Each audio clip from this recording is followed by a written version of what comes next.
Bonjour à tous. C'est un fléau planétaire et le Bénin n'y échappe pas. Les violences basées sur le genre concernent la majorité des femmes et des filles béninoises. Selon une étude réalisée par le ministère de la Famille, 69% des Béninoises disent avoir subi au moins une fois dans leur vie des violences. Malgré les avancées majeures opérées par le Bénin en matière de protection des droits et du bien-être de l'enfant, de la fille et de la femme, durant ces dernières décennies et de multiples activités de sensibilisation des ONG, il subsiste encore des freins à la pleine réalisation des droits des enfants, de la fille et de la femme. Comprendre les violences faites aux femmes pour mieux agir, c'est la thématique de ce numéro de votre émission Tribune des OSC.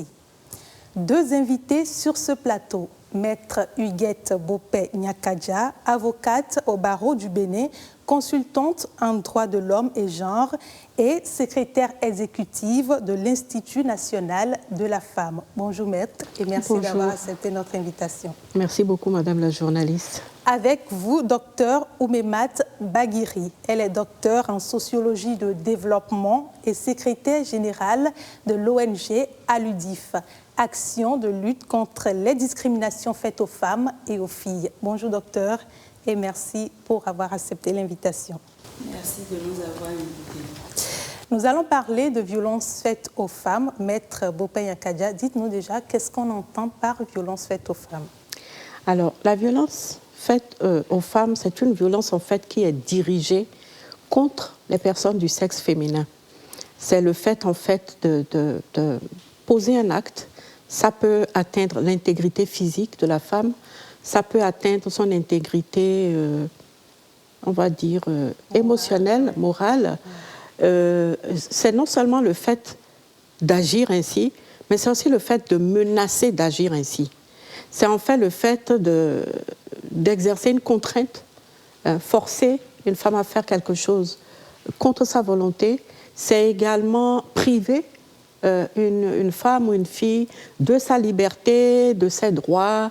Donc l'intention finale, c'est ou de porter une atteinte physique ou de porter une atteinte, ce qui est encore plus grave et plus difficile à, comment dirais-je, à gérer, une atteinte à la psychologie de la personne.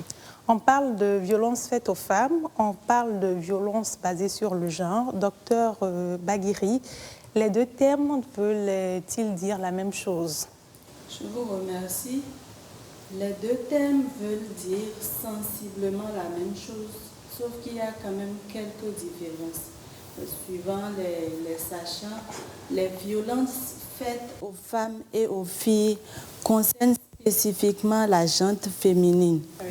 Il n'y a que les violences sont dirigées vers la femme parce qu'elle est de sexe féminin. Parce qu'elle est de sexe féminin, là, on dit que, voilà, il y a la violence faite aux femmes et aux filles. Mais on extrapole un peu en parlant de violence basée sur le genre. Parce que là, le genre, c'est surtout les relations qui existent entre les hommes et les femmes et entre également les groupes marginalisés. On parle aussi des handicapés. Et parfois, certains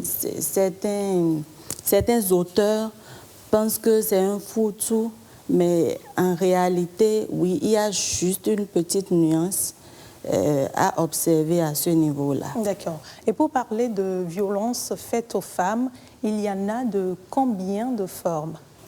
Il y a plusieurs types de violences faites aux femmes. Il y a les violences économiques, il y a les violences sexuelles, il y a les violences psychologiques, et les violences physiques. Et il y a un paquet de violences qui sont faites quand même aux femmes.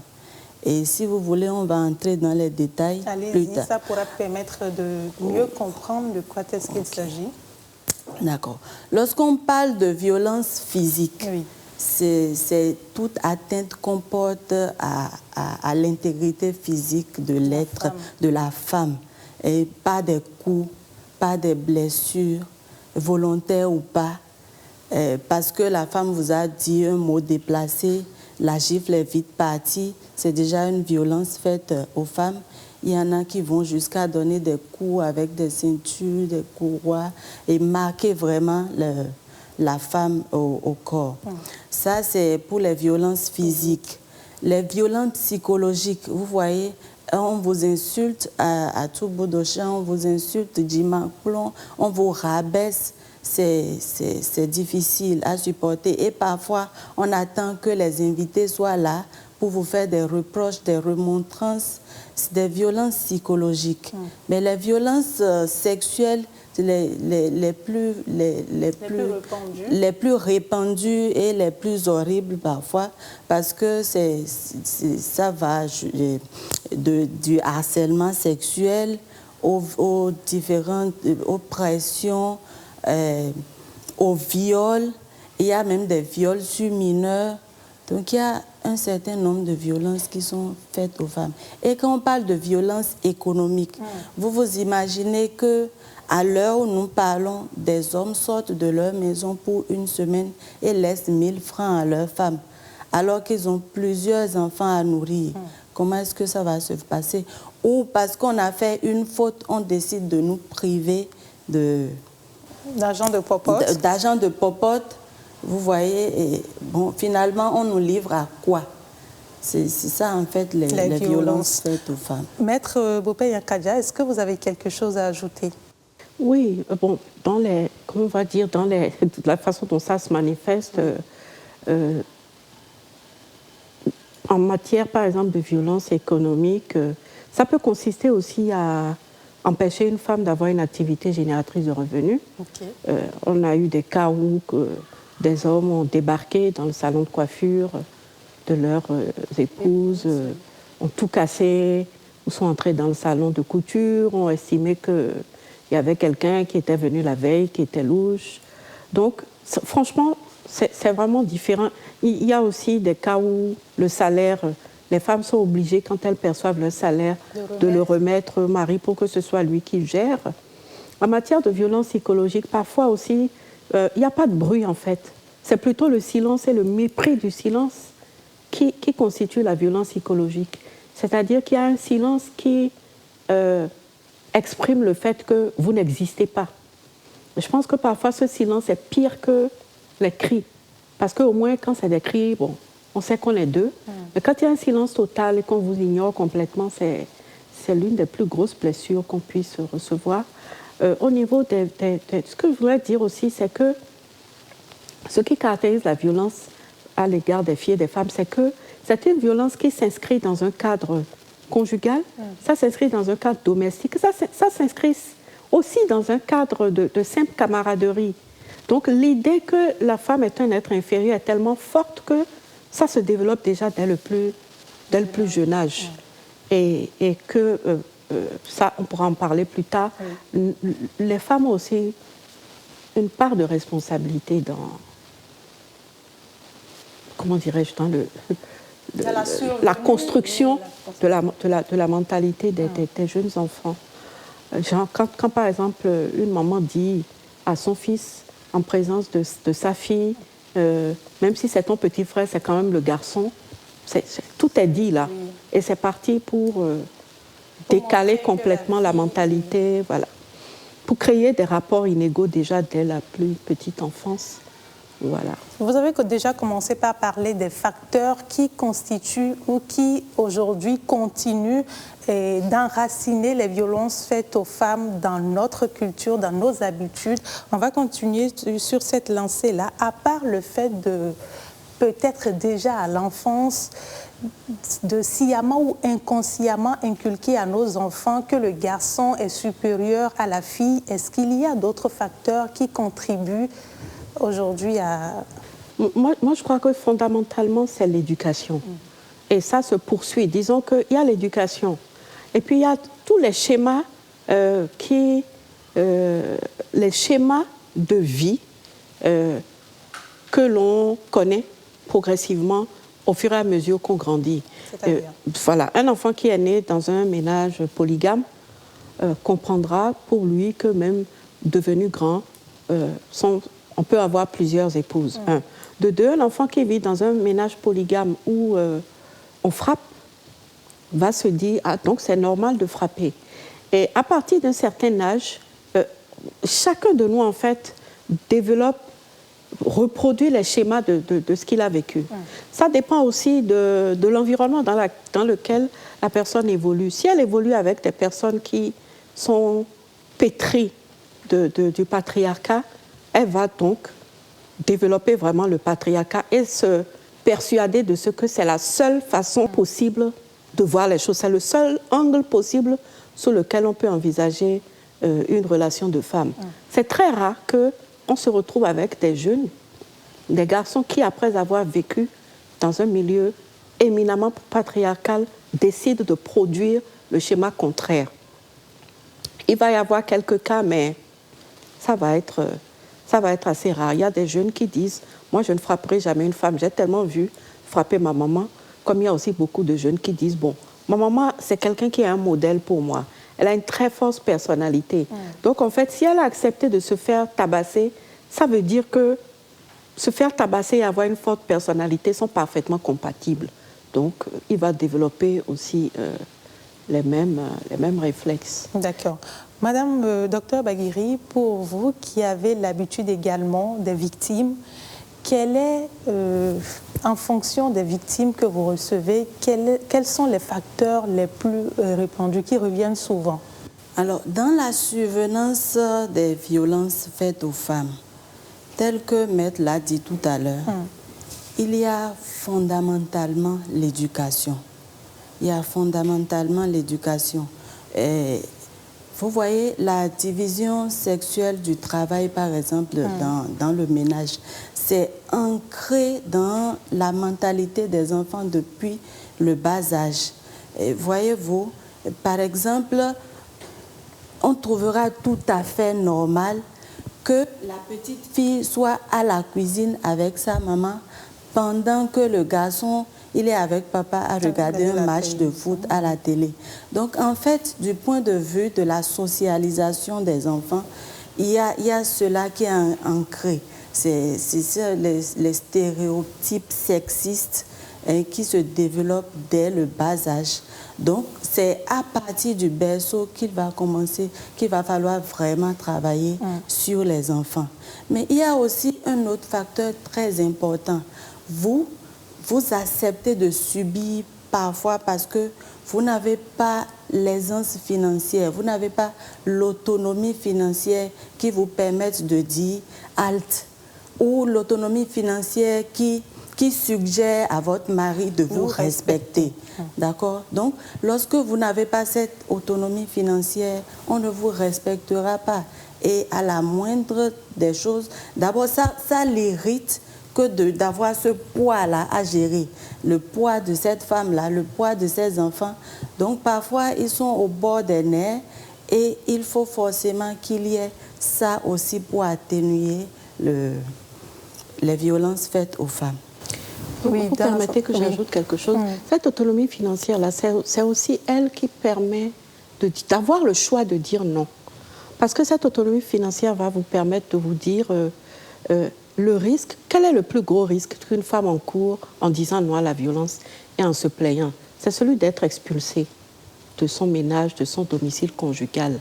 Et donc, l'autonomisation économique va permettre de dire, même si j'étais expulsée, et que même j'allais chez mon père, que mon père me dit « retourne dans ton ménage », je peux rester chez ma sœur, mais surtout, au pire des cas, même si c'est une nuit, qui sera la nuit qui va me sauver de la violence que je vais passer dans un hôtel, par exemple, je la passerai. Mais il faut pouvoir se dire « j'ai quelque part où je peux dormir si j'étais chassée ». C'est ça aussi qui donne le choix de dire non, n'est-ce pas? Et la dernière chose que je voulais dire, c'est qu'au niveau de l'éducation, c'est presque systématique, pratiquement jusqu'à aujourd'hui, d'apprendre aux femmes, aux jeunes filles à être de bonnes épouses. Oui. Mais personne ne dit à un garçon, il va falloir que tu sois un bon époux, que tu respectes la femme. Donc, même l'éducation à la vie en commun, à la vie conjugale, est faite de façon inégale, ce qui favorise en fait c'est un peu, si on n'apprend pas parfois aux femmes à dire, quel que soit ce qui se passe, que ça reste entre vous, n'appelez pas un griffe, c'est une façon de lui dire, n'appelez pas au secours. Donc ça aussi, ça... Vous avez cité beaucoup de facteurs et je pense qu'il y a un sur lequel on revient très souvent, c'est un facteur ancré dans nos traditions, notre culture, le fait que l'homme a pouvoir sur la femme.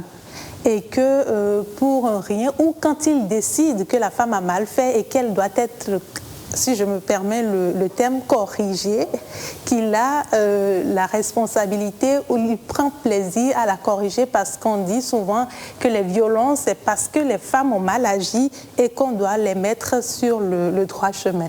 Alors, je suis tentée de vous dire qu'en ce moment, je m'interroge très sérieusement. Je m'interroge parce que ce que je connais de nos traditions, je n'en connais pas immensément, mais à cause de ce phénomène et à cause du rôle que je suis appelée à jouer désormais, je me suis décidée à interroger nos fameuses cultures. Oui. Pourquoi je dis ça? Parce que lorsque aujourd'hui, je constate que c'est vraiment sur les réseaux sociaux, un homme de 33 ans a violé une fillette de 6 ans. Quand j'interroge ma culture, je me souviens que ma culture dit que ce n'est pas seulement 2 parents qui éduquent un enfant. Chez nous, on dit que l'enfant est éduqué par la famille, on dit même que l'enfant est éduqué par la société.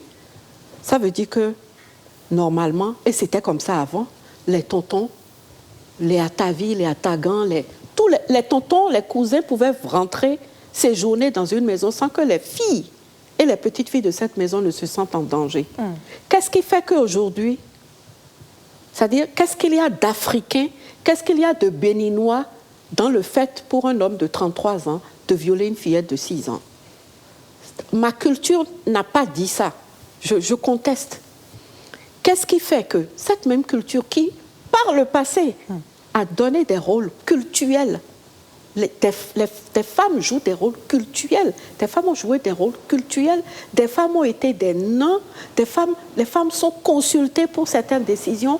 Jusqu'à aujourd'hui, elles continuent de, comment dirais-je, quand on veut faire la dot, il n'y a pas beaucoup de place pour les hommes.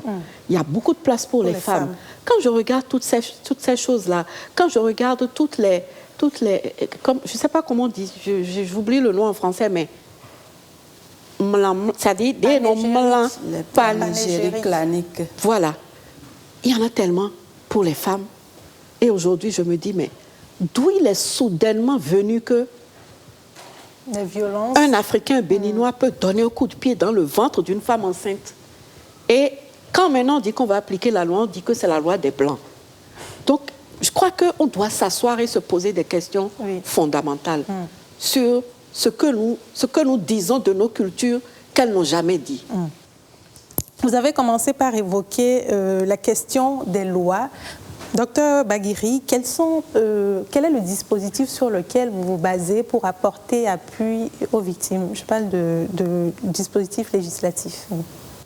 Je vous remercie. C'est vrai que Maître est là, Maître est juriste, d'accord, mais disons que au Bénin, ce ne sont pas les lois qui manquent. Il y en a suffisamment et les dispositifs existent et sont de plus en plus corsés. Et je suis contente de savoir que l'Institut de la femme, a beaucoup plus de pouvoir maintenant. D'accord? Il y a cette institution qui est là. Il y a plusieurs autres institutions nationales, internationales. L'UNFPA est là. Il y a le ministère également qui joue énormément son rôle. Et parlant des lois, il y a la loi de 2012 qui a été récemment modifiée, toujours en faveur de la protection des femmes. Et il y a plusieurs conventions nationales ratifiées. Je veux parler par exemple de la CEDAW. La CEDAW, c'est le sigle en anglais. Donc, en fait, l'arsenal juridique existe. Et le dispositif est allé jusqu'à à mettre en place des numéros à la disposition des femmes, notamment le numéro 138, oui, pour que les femmes puissent se plaindre valablement par rapport à des violences qui leur sont faites. Oui. On va mettre Bopay Nkadia, vous allez... Par rapport aux tests en vigueur au Bénin, il y a l'Institut national de la femme qui est là aujourd'hui. Comment se fait la prise en charge et la dénonciation? Alors, il faut déjà rendre à la vérité de dire que le travail se fait mais vraiment formidablement bien avant l'arrivée de l'Institut. Bon, l'Institut va apporter son grain de sel. Mais au niveau des lois, comme elle a dit, nous avons vraiment des lois qui étaient des lois générales, comme le code pénal, comme le code civil et autres, et qui sont devenus de plus en plus spécifiques. Code des personnes et de la famille, code de l'enfant, la loi de 2012 dont elle a parlé, et plus récemment encore la loi de 2021, d'octobre 2021, sur la répression des violences commises à raison de sexe. Commises à raison du sexe, c'est l'autre nom basé sur le genre. Oui. Et donc, le pouvoir qui a été donné à l'Institut et qui va s'ajouter à la prise en charge, c'est un pouvoir non seulement d'assister les femmes en justice, ce que des ONG font déjà, oui, mais surtout, même s'il n'y avait pas une action en justice engagée par une victime, c'est de pouvoir saisir quand même la justice. Si une femme décède, par exemple, des suites d'une violence basée sur le genre, eh bien, l'INF va pouvoir se lever et dire « ça ne sera pas impuni ». Même si les parents ne bougent pas, l'INF va bouger pour rendre justice à sa mémoire. De la même façon que s'il y a une femme qui n'a pas la force d'aller en justice, qui craint des représailles, qui n'a pas non plus les moyens d'aller en justice, qui ne veut pas rester devant, l'INF pourra prendre cette initiative et si on menace la femme dans sa famille, tout ça, elle pourra dire non, ça c'est tombé dans les mains de l'État, ce n'est plus à mon niveau. Moi, elle peut dire, j'ai déjà laissé tomber, mais l'État ne veut pas laisser tomber. Docteur Baguiri, vous permettez, nous sommes presque à la fin de l'émission. Oui, on va revenir certainement sur le sujet. On reproche également à la lutte aujourd'hui d'être axée sur les femmes. Si ce sont les hommes qui violentent les femmes, pourquoi la sensibilisation n'est pas orientée vers les hommes? Je vous remercie, c'est une question suffisamment pertinente. Nous, à l'ONG, à l'UDIF, Action de lutte contre les discriminations faites aux femmes et aux filles, nous essayons d'intégrer les deux. D'abord, nous avons commencé réellement à faire des activités de sensibilisation au niveau des femmes. Mais à un moment donné, nous avons constaté qu'il y a quand même cette couche-là qu'il faut prendre en compte. Donc, nous avons commencé également à sensibiliser les hommes et notre approche ne s'est pas arrêtée là. Nous avons mis en place un système qui permette quand même l'autonomisation des femmes. Nous essayons d'allouer de petits crédits aux femmes pour leur permettre justement d'entreprendre des activités génératrices de revenus parce que cela permettra quand même leur épanouissement. Oui. Maître Bopay Nkadia, est-ce que désormais la cible doit être les hommes pour atteindre les objectifs? Moi, je crois que la cible doit être les deux, pour les raisons que je vous ai expliquées. Oui. Celle de l'éducation qui est fondamentalement donnée par la femme.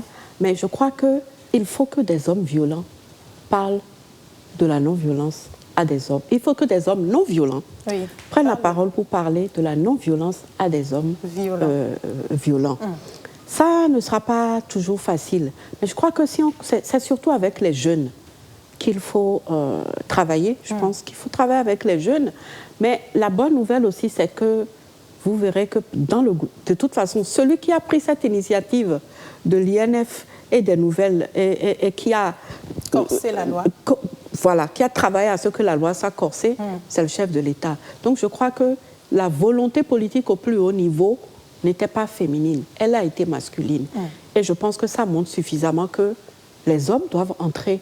Nous devons faire entrer les hommes dans ce combat. La prochaine fois, il faudrait que vous mettiez un homme sur le plateau. Merci sur le beaucoup, plateau avec nous. Merci beaucoup, Maître Bopay Nkadia. Merci beaucoup également à vous, Madame Dr Baguiri, pour avoir participé à ce débat. Les questions de violence faites aux femmes, nous allons y revenir. Merci, chers téléspectateurs, de nous avoir suivis. Je vous retrouve pour un autre numéro. À très vite.